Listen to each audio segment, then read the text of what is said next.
Hi guys, today we're going to have a look at your criteria sheet for the Pharaonic Power in Egypt research essay. I'm going to go through each criteria one section at a time. It's very important that you understand exactly what it is that you are being graded on.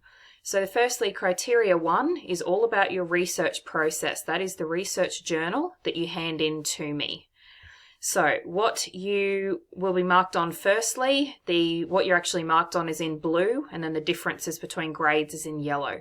So you'll be looked at the issues that you're investigating, the research questions and sub-questions that you've created. For an A, those are conceptually complex, you've devised them, you've focused them, so you've altered them as you've needed to and they're appropriate. For a B, they are significant, you've devised them and they're appropriate. For a C, you've simply devised some straightforward ones, and for a D, they're fairly closed and factually based. Second criteria, I'm looking at how you've located and organised your sources. For an A, you've done this with initiative, primary and secondary sources, and they show a range of perspectives. For a B, you've shown some initiative, primary and secondary sources. They're relevant, and they only offer some different perspectives. For a C, you've got some relevant sources, and for a D, you've only used some of the aspects required. Third dot point here is about your record of research and using the research process.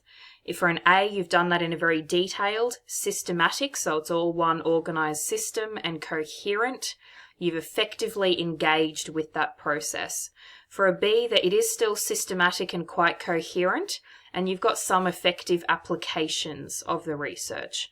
For a C, you've shown a basic understanding of this process, and for a D, you have some of the aspects of that research included. For an A, you have to, last dot point for criteria 1 is about reflections on your research. For an A, those reflections are critical and they have shown valid choices. For a B, you have some reflection where necessary that has changed the process. For a C, you've responded to some obvious issues. And for a D, any reflections are irrelevant. Remembering that I only mark criteria 1 twice across the whole year. This is a very important criteria to get correct. Otherwise, a poor mark in this criteria will drag your grade down for most of the year. The second criteria that you are graded on is about your historical knowledge. So criteria 2 and 3 need to be evident in your essay itself. So firstly, your use of primary and secondary sources. For an A, you've got some diversity. They're quite different. For a B, you've just used primary and secondary sources. For a C, you've got general acknowledgement of primary and secondary sources. And for a D, you've just got some historical sources. The next point here is about the meaning of these sources. For an A, you've applied and understood both the explicit meaning, so what the source tells you, and the implicit meaning, or what the source hints at. For a B, you have understood this explicit and implicit meaning, but you may not have applied it to your thesis very well. For a C, you've only understood the basic meaning in the source. And for a D, you've got basic facts. The next dot point looks at the patterns between the sources. For an A, you've got the implicit, so what's hinted at, and the explicit, what is stated about the sources, and you've categorized them well. For a B, you've got just what's stated out loud about the sources, and you've allocated information into categories. For a C, you've just gone with the obvious patterns, and for a D, you've got some explicit meaning shown. The next one is about your interpretation of the sources. For an A, you've perceptively, so you've gone into some quite good depth about the values, motives, and perspectives. And you've also talked about the time period the source was made in and the context around the source and its creation. For a B, you've got values, motives, and perspectives, but not in a way that's quite as perceptive.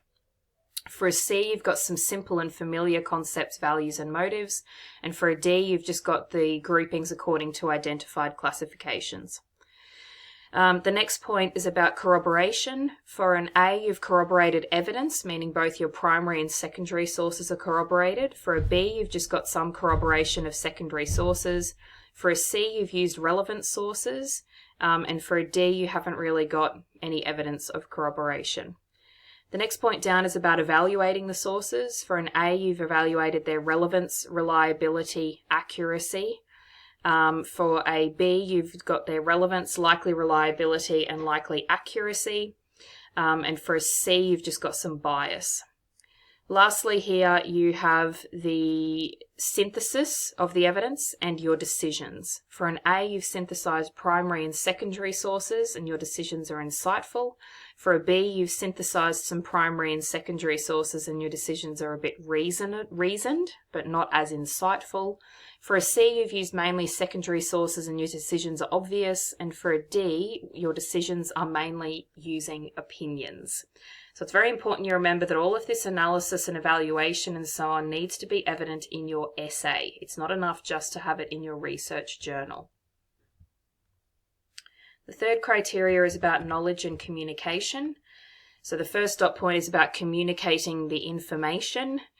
For an A, you need to do that consistently and have definitions, concepts, terms, events, developments, people, as well as the relationships between them.